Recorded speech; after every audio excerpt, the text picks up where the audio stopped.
Today our topic is theory of production. The second unit is theory of production. So theory of production. It is necessary that the manager needs to know how much can be produced with a given set of inputs. The production is governed by certain law of returns. That is a production. So in this theory of production, production means a conversion of input to output is called as a production.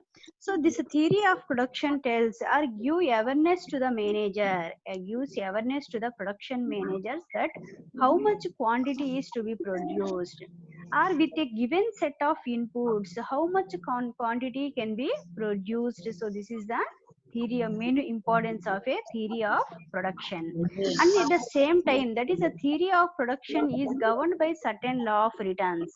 So in general, returns means that is the what is the income, what is the income incurred to the company, that is called as a return. That is called as a what is the income incurred to the company is called as a return. So in this theory of production, it is mainly governed by certain law of returns. That means what is the income incurred to the company or what is the income occur to the company is called as a law of returns. So in this theory of production, in this theory of production, today we discuss about what are the different theories or what are the different theories and how these theories are helpful. What are the different theories and how these theories are helpful for producing a given quantity of output. So this is the main important concept of a theory of production is with the help of a different theory. That is the company produce how much quantity that the company can be produced, and as well as that is with the help of different production theories, that is how the company gains income or profits. So returns means income or profits. So that is the main concept of a theory of production. So next of all, that is what is a production function. What is a production function? So this production function means that is a functioning of all input factors for producing an output is a production function. And this production function is defined by Samuelson. That is, he tells the technical relationship which reveals the maximum amount of output capable of being produced by each and every set of inputs, that is called as a production function. That means production function tells about the relationship between input and output. So what is the relationship between input and output? That is by the help of a given set of inputs, that is what is the maximum quantity of output can be occur. That is a relationship between input and output is, that is a for producing a maximum quantity of output. So which set or what combination of inputs are helpful, that is called as a definition of Samuelson. And next definition of in a production function is Michael Orway. He tells that function which defines the maximum amount of output that can be produced with a given set of inputs. So these are the functioning of input and outputs for producing a maximum amount of output. What are the given sets which are helpful for producing an output is called as a production function. So these are the two definitions of a production function. That a production function is defined by Samuelson and as well as Michael Orway. Next, the quantity of production is a function of, production function means that is a functioning of land, labor, capital, organization and technology, that is called as a production function for producing a given quantity. The functioning of land, labor, capital, organization and technology is called production function. So that is these are all called as a inputs. For producing an output, the input is compulsory. What are the inputs for producing any output? Land. Land means that is the company where it is established. So that particular place is called as a land. Labor. Labors means workers who are working for producing an output. Next, capital. Capital means that is the investment. That means the money. Organization. Organization means that is a particular system. for running the, for producing an output, what is the system by organized by the company is called as a organization. And technology means machines, equipments with the formulas, process of production. So these are all called as a technology. So that is the functioning of these all factors, the functioning of all these all factor for producing a maximum or a particular quantity of output is called as a production function. So how we pay for this all input factors, or in which way we pay for all these input factors are, that is the, for land we pay rent, that is for land the company pays rent. For labor we pay wages or salaries. Capital, that is for investment, that is the interest. If you borrow money from some financial institutions or banks, so automatically you pay interest for a money, so that is the capitals. We give capital, that is the interest. Organization, so at the same time that is a, and technology, for this all we pay money with the different ways.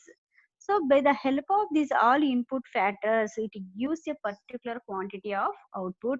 So from this overall the discussion, or from this overall the definitions, it is clear that that is a production function is, that is the quantity of production is, that is by functioning of land, labor, capital, organization and technology, that is called as a production function. A production function outlined above depicts the relationship between inputs and outputs in general. That is a production function is, it defines clearly, that is in general we defined the production function as a, the relationship between inputs and outputs. In a specific situations, some factors of production may be important.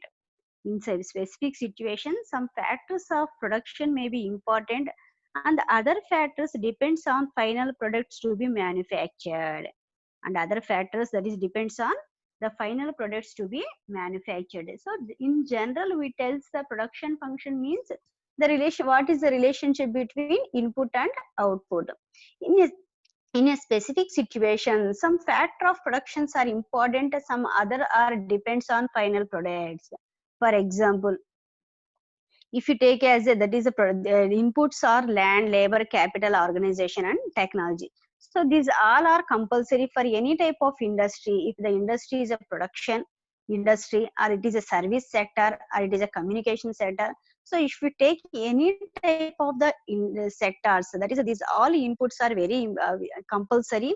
But depending upon the type of the product, depending upon the type of the industry or type of the product, some input factors are important, and remaining are, that is the remaining are varied factors.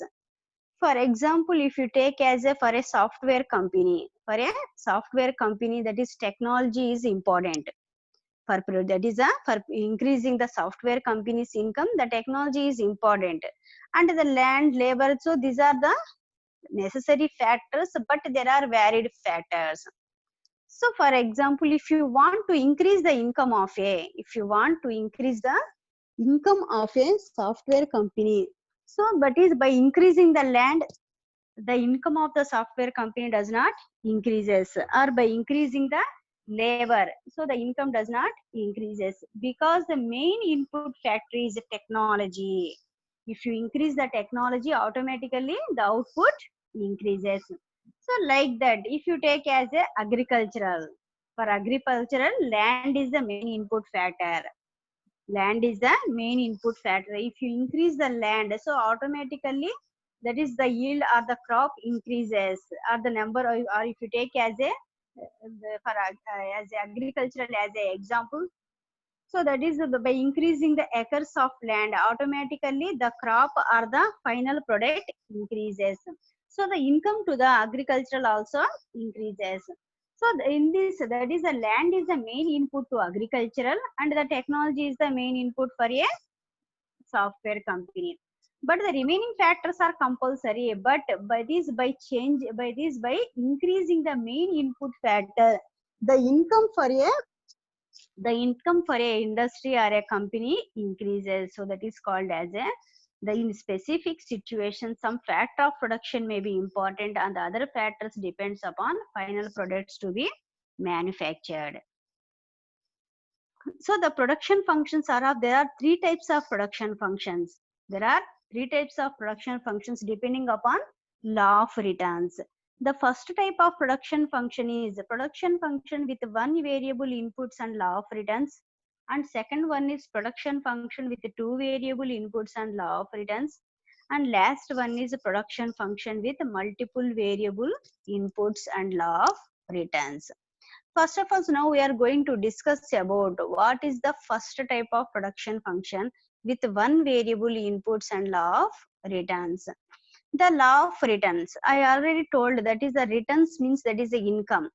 The law of returns tells means how to increase the income of a company. How to increase the income of a company. The law of returns states that when at least one factor of production is fixed and all factors are varied. If one factor is fixed and all factors are varied, the total input at initial stage will increase at increasing rate.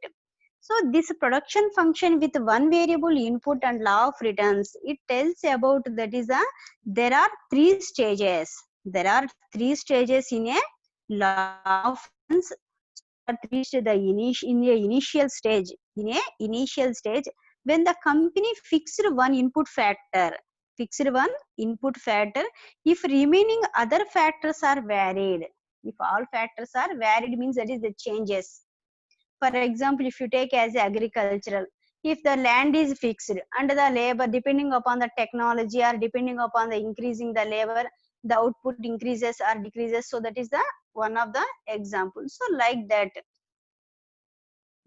if you fixed one factor of production and all factors are varied, so the total output at initial stage will increase at increasing rate. That is at the first stage.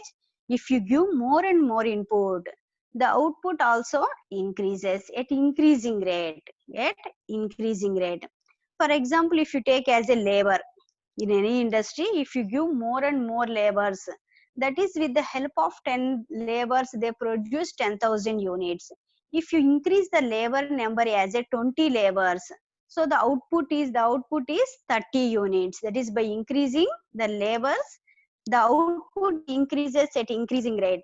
And at the same time, if you give 40 labors, the output increases as a 70,000 units. So that is, if you compare in this stage, that is if you give the labor number as only, you increase the labor number as a 10%, but the output increases as a 20 or 40%. So that is the increasing of output is occur at increasing rate. Increasing of output occur at increasing rate. So this is the first stage. This is the first stage. In a first stage of law of returns, if you give more and more input, the output also increases at increasing rate. That means when comparing to input and output increasing, if you increase only 10% in labor, that is the output increases as a 20 or 30%. And in the next stage, after reaching certain level of output, the total output will increase. The total output will increase at a declining rate. That means if you give more and more labors, and in these situations also, that is that output also increases. By giving 40,000 40 labors, the output increases as a 40,000. And if you give 50 labors, the output increases as a 50,000. And if you give 60 labors, the output increases as a 60,000. So in these situations, the output increases, but when comparing to first stage, that is the output increases at decreasing rate. In the first stage, if you give 10% improvement in labor, it gives 20 or 30% improvement in output. But in the second stage, if you give 10% increasing in labor, but the output increases as a 5% or 7%. So this is the second stage. And in the third stage, If we if variable factors of if variable factors are added further to the fixed factor input, the total output may decline. So in this stage, that is, if you give more and more input, if you give more and more levers, the output does not increases, that is, it decreases. That is the if the company reaches the maximum capacity of labor, the company reaches the maximum capacity of labor, if you give excess labor to the company, so this excess labor, there is no use by the help of this excess labor to the company. That means there is no work to them. There is no work to them. So in these situations, that is, they are giving disturbances in the working of a company. They give some disturbances because the capacity of the company's labor capacity is already full. But if you give more and more labor, so automatically the excess labors, they have no work, and at the same time they disturb the over. In this situation, the total output decreases. So these are the three stages in a production function with one variable inputs and law of returns.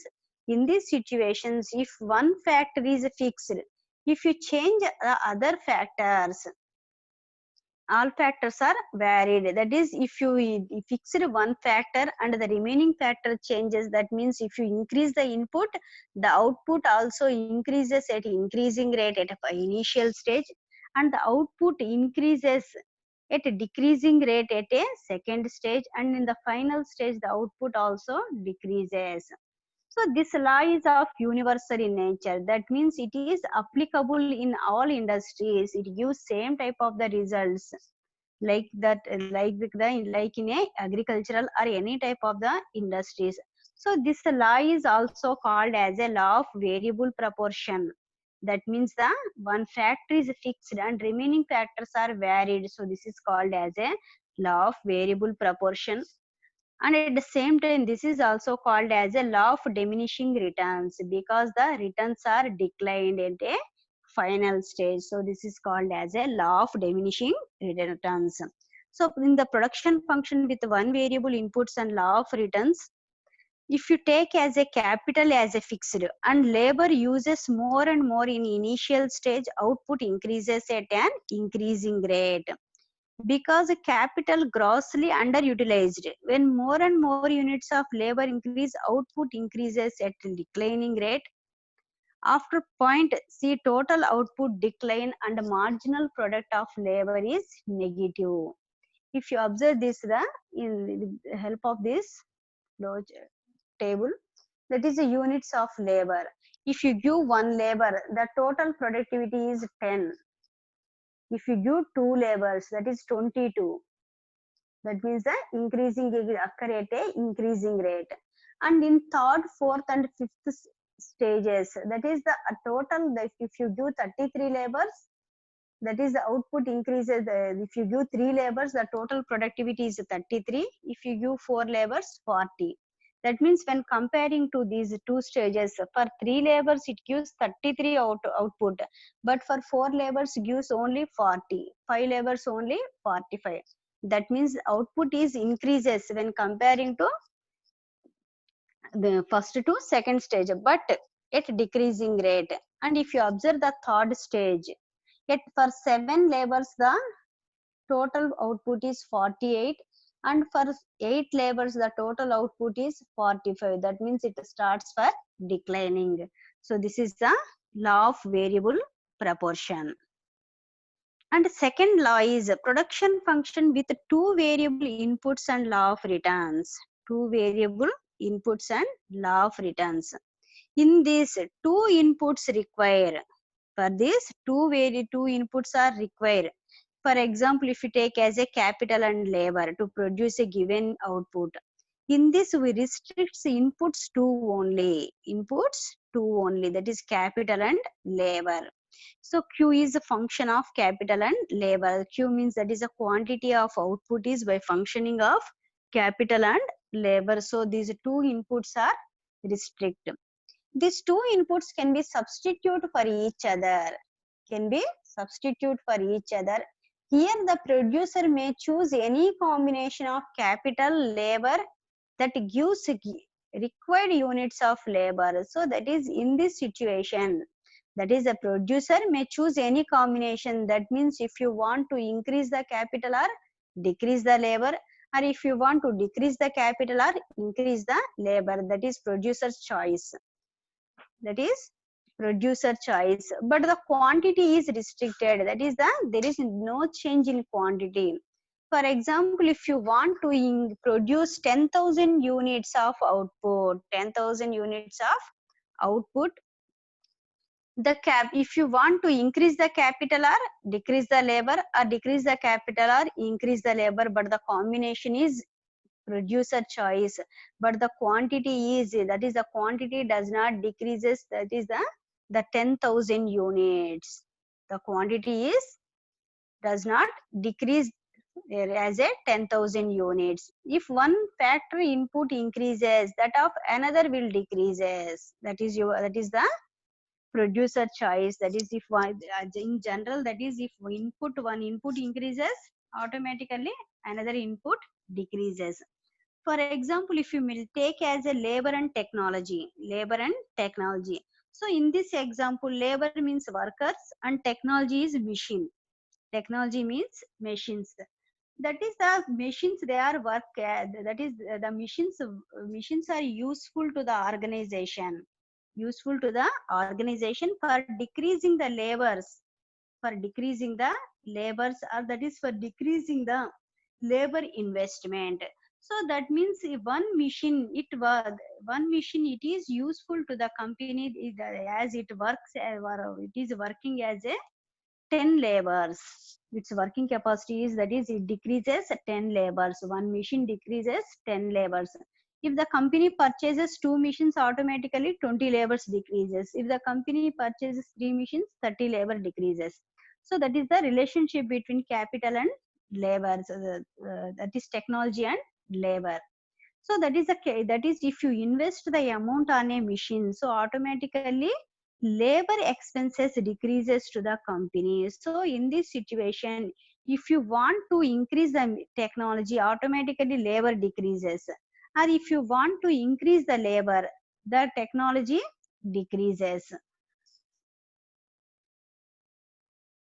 So that is the production function with the two variable inputs, and law of returns tells as a, that is if the two inputs are, that is a restrict, and the producer choose any combination, that is by increasing technology or decreasing labor, but it gives a same quantity of output to the producer.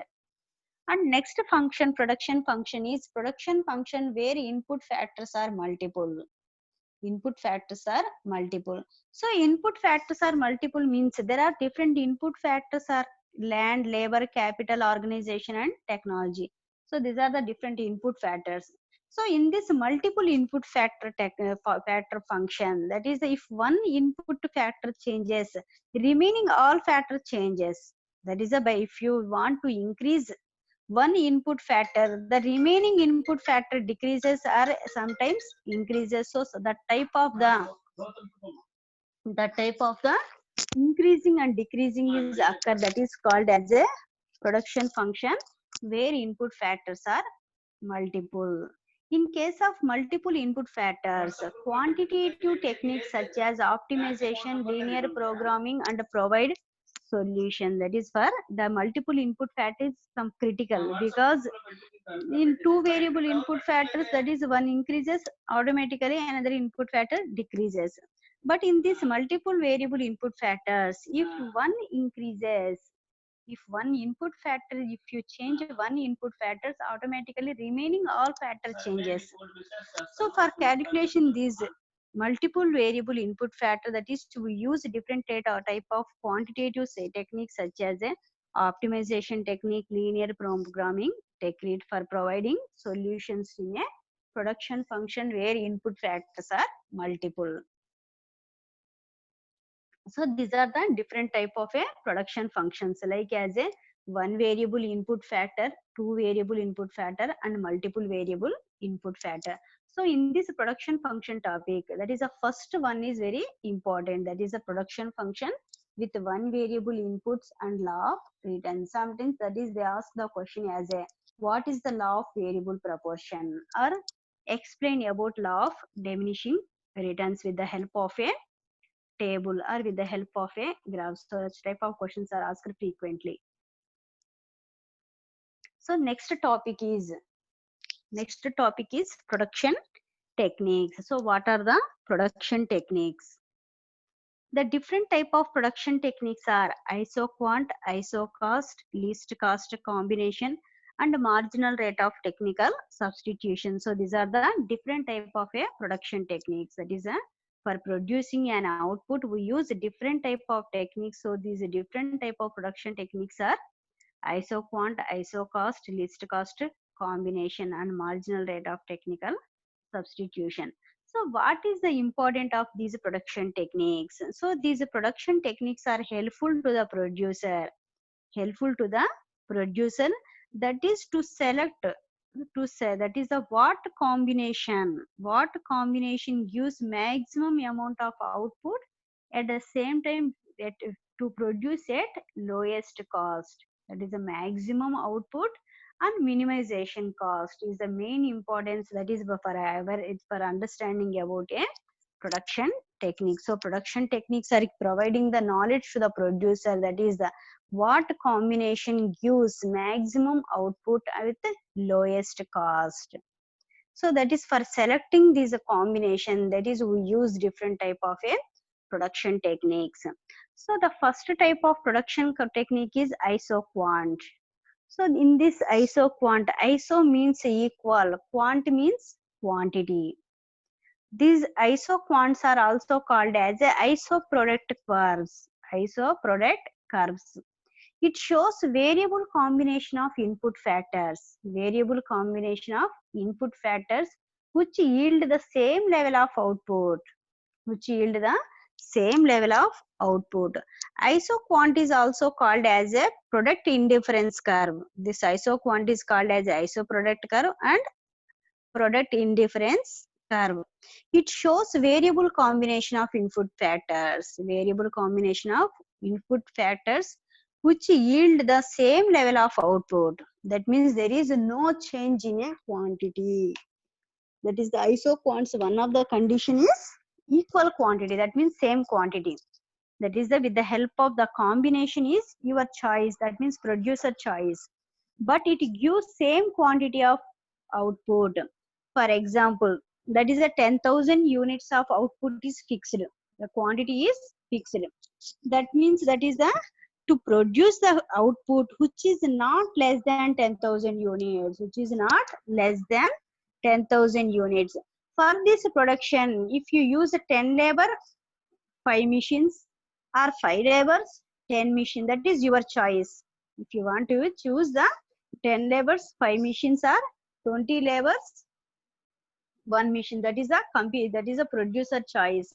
But the quantity that is not less than 10,000 units. So such type of the combinations are called as a one of the techniques in a production is isoquant. That is to produce with the help of any input factor combination which yield the same level of output to the producer. So this is called as a product indifference curve and as well as isoproduct curves. If you observe this isoquant with the help of a, this is the isoquant curve. So in this isoquant curve, if you take as a labor on a x-axis and a capital on a y-axis, if you choose two combinations, capital and labor. Capital means investment. That means if you invest the money in a machines or technology, so that is a capital. And in x-axis you take as a labor or workers. So what is the features of isoquant? What are the different features of isoquant? The first feature of isoquant curve is downward sloping. If you observe this isoquant curve, this is downward sloping. So why this is downward sloping? isoquant curve downward sloping and it slopes from left to right. Slopes from left to right. Because if one input increases, the other one decreases or reduces. If one input increases, the other one reduces. That means if you increase the labor, the machines decreases. If you decrease the labor, the machines increases. So that is the, if you take two inputs, if one input increases automatically, the other one decreases. So that is so the isoquant curve slopes from left to right. There is no question of increasing both inputs to yield a given output. There is no chance to increase the both inputs. That is the condition is, if one input increases, the other automatically decreases. So that is the combination. And there is no chance that is for increasing both the inputs. So the isoquant curve is downward slopes from left to right. And next one is isoquant curve is convex to origin. It is convex to origin. Isoquants are convex to origin because the input factors are not perfect substitutes. The input factors are not perfect substitute. Perfect substitutes are that is we already discussed in the first unit as a, the substitute goods are tea and coffee are the substitute goods. So like that, the perfect substitute input factors. So that is a perfect substitute input factors are, we already told the example as a labor and technology. Machines and labors, they are the perfect substitutes. But the isoquant curve is convex to origin because if you take any type of the production, if you take any type of the output production, the input factors are not perfect substitutes. There are not perfect substitutes. One input factor can be substituted by other input factor in diminishing marginal rate. In diminishing marginal rate, if input factors are perfect substitute, the isoquant curve will be straight line. That is, if you choose the perfect substitute input factors, the isoquant curve is not formed as a convex, that is, it forms as a straight line. When inputs are in fixed proportion and substitution of one input for the other cannot take place. When inputs are in fixed proportion and substitution of one input for the other cannot take place. So in this situation, the isoquant curve form as a L shape. That is isoquant curve. If there is no chance or cannot take place, there is no chance for substitution. In this situation, the isoquant curve forms as a L shape. So this is it is a isoquant. One of feature is it is convex to origin because the input factors are not perfect substitutes. If there are perfect substitutes, it forms as a straight line. If there is no substitution is occur, it forms as a L shape. Next feature of isoquant is do not intersect. Two isoproduct curves do not intersect each other. Do not intersect each other. If you observe, that is these are the two curves, they do not intersect. And in this also there are four curves, but they do not intersect each other because that is, if you take, that is in this four, for producing 10,000 units this is the combination, and for producing 20,000 units you draw another isoquant curve. If you want to produce 30,000 units you draw another isoquant curve, because that is the, for produce, if the quantity increases or decreases, you choose another combination, and as well as that is you draw another isoquant curve. So there is no chance, that is the two isoproduct curves to intersect. Two isoproduct curves do not intersect each other because each curve denote a particular level of output. If to produce a higher level of output, to switch over to another isoproduct curve.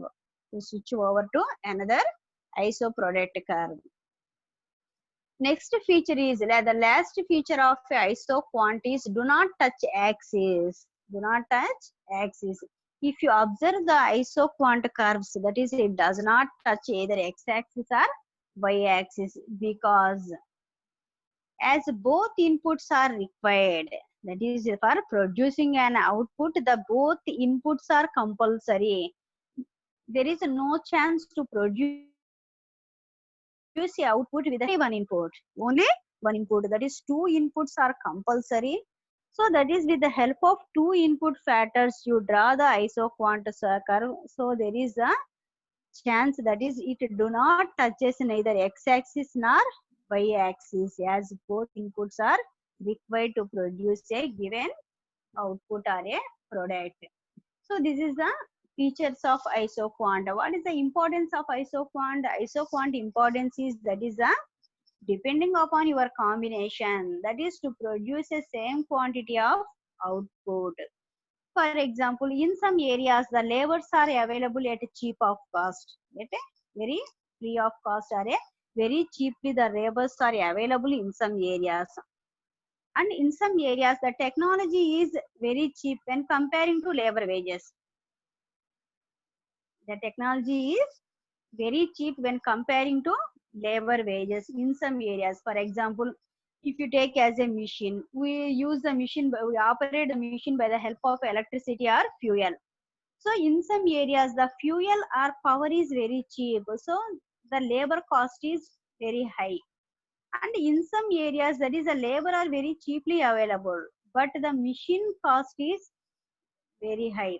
So in this situation, so depending upon availability of the inputs, so these two inputs are compulsory, machine is compulsory and as well as labors are compulsory, but their number is not constant. So that is depending upon your choice or depending upon your availability to increase the labor or decrease the technology. Which one is cheaply available automatically, that is the producer uses more and more, and which is costly, so that is he restrict the number and he uses that is the costly input as a very less number.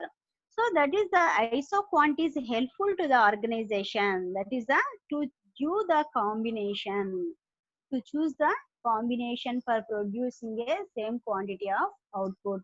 So the features of isoquant is isoquant curve is downward sloping and it is convex to origin. That is two isoproduct curves do not intersect each other, and the isoquant curve do not touch either x-axis, neither x-axis nor y-axis. So this is the isoquant features. And second technique in a production technology, that is the production techniques, is the second one is marginal rate of technical substitutions. Marginal rate of technical substitution, it refers to the rate, it refers to the rate at which if one input factor is substitute with other, if one input factor is substitute with other to attain a given level of output, to attain a given level of output, lesser units of one input must be compensated by increasing amounts of another input to produce the same level of input. So that is called as a marginal rate of technical substitution. It refers to the rate at which if one input factor is substituted with other to attain a given level of output, lesser units of one input must be compensated by increasing amounts of another input of output produced with the help of, that is the substitutes. That means if one input is increases and it's substituted by decreasing another input, so this is called as a marginal level of technical substitution. And the next one is iso cost. Iso cost, the cost curve that represents the combination will cost the producer the same amount of money. Production changes, the total cost changes, and iso cost upward. So iso cost. Iso cost means, iso means equal, cost means quantity. That means with the help of any combination, sorry, cost means that is the expenses. With in iso cost means that is the same cost or the same or equal cost. That means with the help of any combination, that is the cost for production does not increases. That is the production cost is restricted. So that is the combination you choose. The input combination is producer choice, but the production cost is restricted. So that is called as a ISO cost. In ISO quant, that is a quantity is restricted. In ISO cost, that is the cost is restricted. For example, if you want to produce 10,000 units, the cost is 1 lakh rupee. The cost is 1 lakh rupee. If you there is a choice to the producer, that is a choice to the producer, that is to choose any combination by increasing labor or decreasing technology, or by decreasing labor or increasing technology, but it gives a same cost as a 1 lakh rupee. It does not exceed 1 lakh rupee. So that is a restriction in a ISO cost. Least cost, the next one is least cost combination of inputs.